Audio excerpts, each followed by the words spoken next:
This week I've been able to drive around this all-new BMW iX M60. It's been an absolute blast, but I've got a few things that I like and that I don't like coming right up. Now, starting with my dislikes, in no particular order, I'm actually going to bounce between dislikes and the likes, the pros and the cons. First thing has to do with inside. Let me show you. So we'll start it up, foot on the brake, push button start. It is the fact that you have to rely on this screen more than I would like. Obviously, it gives you a very nice, simple interior, minimal buttons, but even things like adjusting the fan speed, for example, you have to go into the climate menu. If you want to adjust where certain things are working on the AC, this is primarily an air conditioning thing.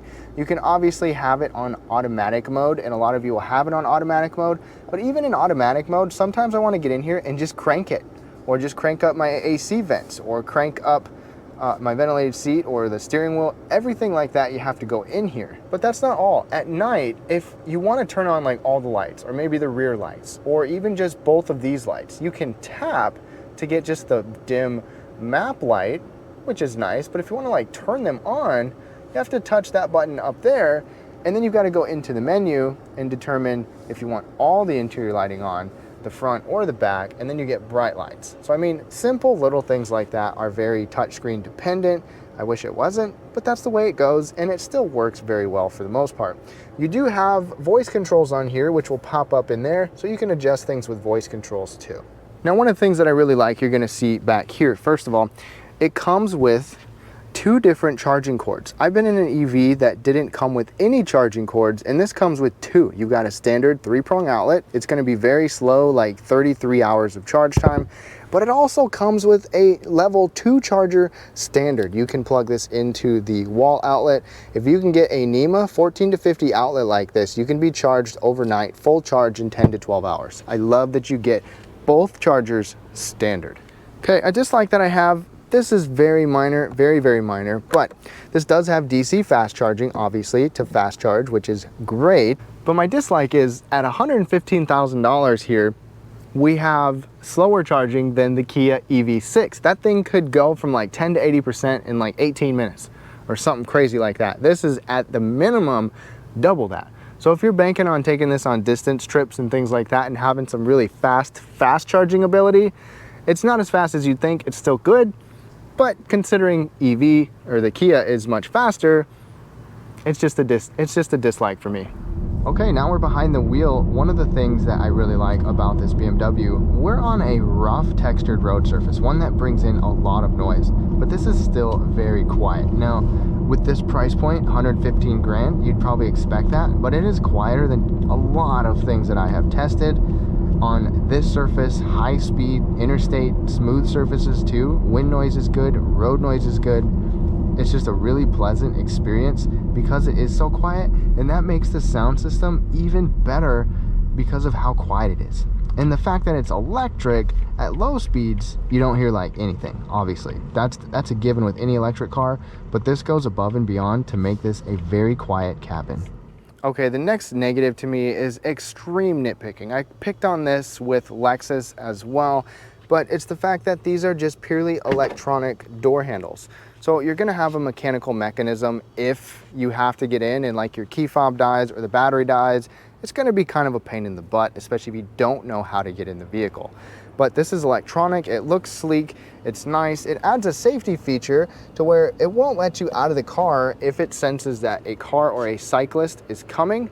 But I don't like that it's just electronic. Who knows how long it's gonna last, and your battery will die, your key fob will die, and some of you are gonna be like, how the heck do I get in or out of my car?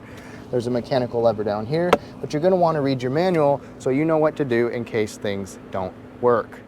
Now, another thing I really like is these are fantastic headlights. It has the Icon adaptive LED lighting system with laser lights. They move side to side, up and down. You have immediate cornering light, and they're extremely bright and perform very well. I have a night video displaying just how good they are, so be sure to check that out. Now, another dislike here, another nitpick, very minor. If you want to get into the front trunk area, or lack thereof, you got to pull 1 tab, and 2, and to check out your big spacious front trunk, oh, just kidding, you don't have one. Some EVs give you one, some don't. I'm kind of bummed that you don't get one in here. Very, very minor, but something I thought I'd let you know. Now back to the things that I like. I absolutely love the audio system in here. So full disclosure, you'll have to listen for yourself to really appreciate it, but this Bowers & Wilkins Diamond audio system is amazing. You have different sound profiles and it will change the way things sound depending on which one you have. Immersive sound, this is pretty cool. So the 3D intensity here, this will adjust what you hear, whether it comes more out of your seat or if it comes more from the actual surrounding speakers. The 4D bass experience, you can actually feel your seats vibrate. It literally like tickles your tummy if you have this turned up, and you can adjust this for different seats as well. So you can be bumping in here and you can feel like it's coming out of your seat, and the music is absolutely surrounding you because it is. It's such an immersive music experience. It's really, really fun. In my full review, I've got binaural audio recordings. If you want to listen with headphones, you're going to have to go check that out. Now, another thing that I like is that this is an absolute blast to drive. Not only do you have this big meaty steering wheel, you have an adaptive suspension, you've got instant torque. Let me put us in sport mode. Drive mode's down there. Go over to sport mode, and this thing absolutely hauls. It handles well. It makes noise if you want it to, but just a little pedal.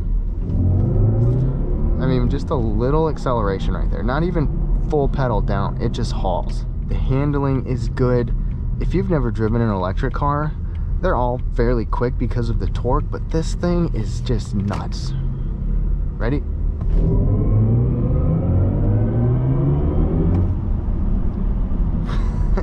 And the sound that comes with it, if you want to see more, go to the full review where I have a longer test drive, but this car is bananas to drive and it is so exhilarating and fun. Okay, another thing that I like is that this is loaded with luxury. I mean, at $115,000, you would expect it, but you've got soft materials all around you, heated and ventilated everything. You've got this crystal finished control dial right here with open pore wood. It's just really nice. Your seats can even be massaging, and you probably expect that in here, but you do have massages in here, which is really awesome. For your climate system, you've got radiant heating options. So your seats are heated, your door panels and armrests are heated. The dash and door panels will radiate heat at you for a really comfortable and warm cabin. That's not something you always find. You'll never have to slam a door again. These have automatic closing doors. And then driving this is just super soft and comfortable. You have rear axle steering for sharper and better handling, and an adaptive air suspension, and just overall, it's a really nice, luxurious experience in addition to the performance. So after spending a good amount of time driving this iX M60 around, obviously there's way more that I like about it than I don't like about it. Just nitpicking, but let me know what your thoughts are down below. And if you want to see the full detailed review of this car, be sure to check in the description. Have a great day.